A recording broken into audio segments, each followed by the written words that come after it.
Hello everyone! Welcome sa channel namin, Kitchen Pinoy. September 18 na ngayon, 2025 guys. Papakita ko sa inyo yung naiiba nating sayote. So ito yung garden natin, ito yung sa side ng bahay. Ayan, ang dami na, hinog na yung mga... Ito yung kamatis natin pala. Ayan, cherry tomatoes ang tawag nila dyan. Ayan, meron din tayong malalaki na mamatay na dahil taglamig na. At ito yung may ibang tanim natin dyan. Ayan, iba-iba. Patula, sitaw, ampalaya. Ayan yung patula, oh, may bunga na. So guys, nandito sa likod yon. Yung, ayan yung patula, oh. Ayan, patola. Ayan. Ito yung tanim natin dito guys. Ayan yung persimmon, fuyo persimmon. Ito, halo-halo, ampalaya. Ayan.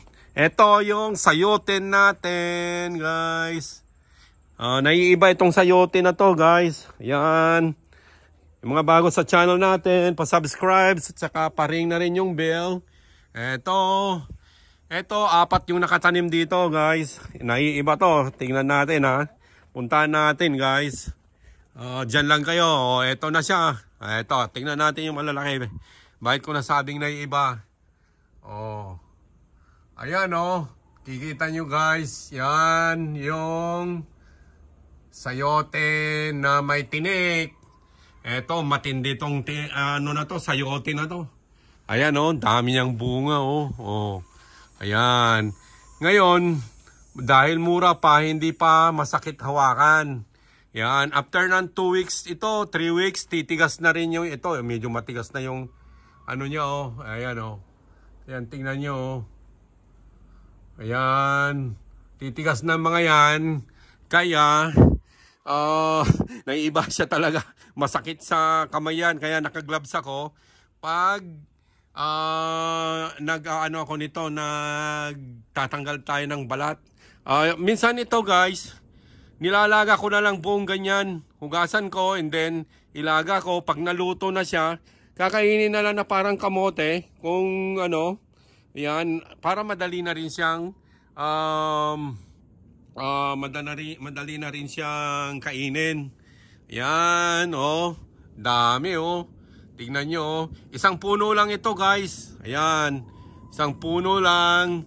At yon, nandun din, meron tayo din dyan. So dito lang ako papakita kasi madilim doon Ayan, ito may kalabasa. Ayan, umakyat na sila dito Pero baka tanggalin ko na tong kalabasa at hoping na yung mga ito bumababa na. Medyo maigsi itong maigsi itong trellis nila, itong akyata Ginawa ko lang ito year na to. Ito every isang dangkal every yata 5 mga siguro mga 10 inches may bunga siya. Ayun, may bunga doon and then ito may bunga na naman yan. Parang mga nasa almost 10 inches yan. Bunga niya Ayan, dalawa-dalawa pa ang bunga niya Kambal-kambal pa yan. Ito ang itinatanim namin dito kasi kami dito, 4 ang season namin dito guys. Winter, spring, summer at saka taglagas, fall ang tawag nila. Kaya ngayon malapit na, tapos na ang summer, magtataglagas-taglagas na, nag-umpisa na. At ito yung nakakasurvive na hanggang 40 degrees Fahrenheit, nakakasurvive ito. At saka maaga siyang namumunga, kaya itong itinatanim ko, yung para sa atin sa Pilipinas guys. Late nang mamunga, ilang taon din ako nagtatanim noon. Nabutan na siya ng taglamig na malamig, na pro-frozen na siya. Kaya hindi nakakalaki yung mga bunga niya. Usually, hanggang ganyan lang yung nagiging bunga niya. Minsan may nakakalusot din na ilang piraso, 2 piraso, 1 piraso na nakakalaki ng ganito kalaki. Kaya ito, nakita ko ito dun sa isang Taiwanese na malapit lang dito sa amin at ito ang tanim niya. Bumili ako and then ito na ngayon tinatanim ko. Early September ito, first week ng September, namumulaklak na siya. Ito pala yung bulaklak niya, ayan o, ayan. So maraming bee ngayon dito. Sila yung, ayan o, dami o. Ang bubuyog. Yan, sila yung mga nagpo-pollinate niyan para magkaroon siya ng bunga, lumaki. Yan. O yan, so eto ang dami no, tingnan niyo. Grabe oh. Yan, ang bilis lumaki nito. Itong bunga na to, nasa 7 days pa lang ito eh. Palibasa ngayon guys, ulan na ulan dito sa amin. Ano siya?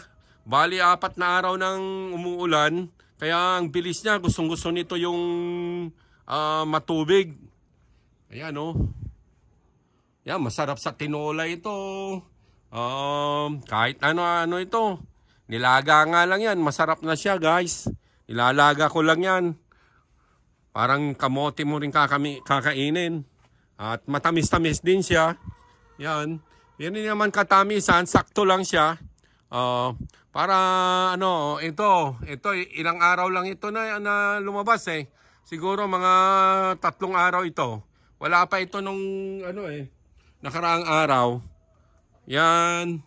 At dito naman sa kabila, eto siya. Ayun, dito may nakita ako dito sa lupa eh. Ayan na oh. Ayan oh, nasa lupa. Kambal pa. Mayroon pa, lalaki din yan. Yung maliit na yan, lalaki din siya. Ito, may bunga pa din nagdidiretso sana itong mamumunga. Kaya lang nung nagkat ako ng grass, na ko yung talbos niya, na nakat ko. At napahamak siya, sayang. Eto, ayun marami rin siya dito. Ayan, pero mas maraming bunga doon sa kabila. Ayan. Ayun yung mga nandun Ayan. Lapit ko ng konti, ayan. Ayan, ayun, nandun. Nakababa sila, bumababa na. Ayan. Ayan.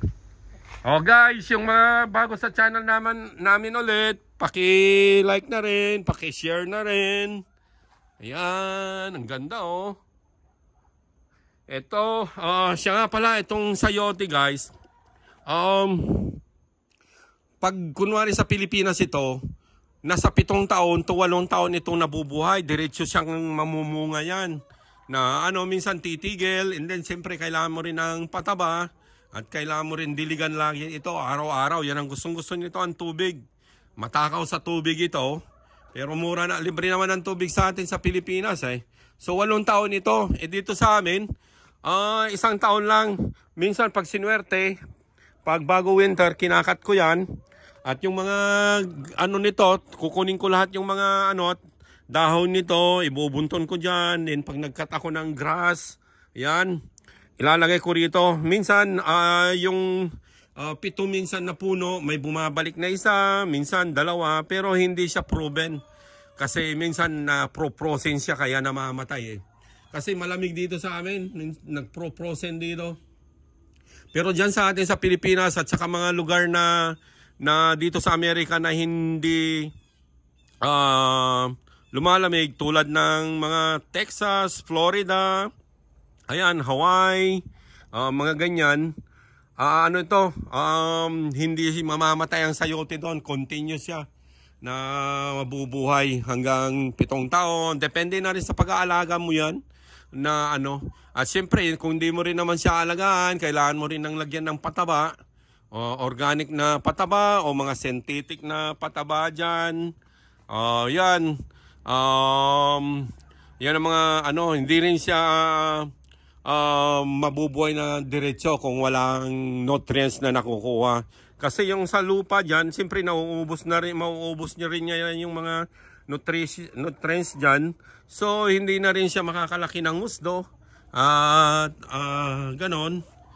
Yan guys, medyo mahaba na itong video natin. Sa susunod naman, update ko kayo kung anong pataba ang gamit natin dito guys. At magsusundo pa ako ng anak ko. Medyo na.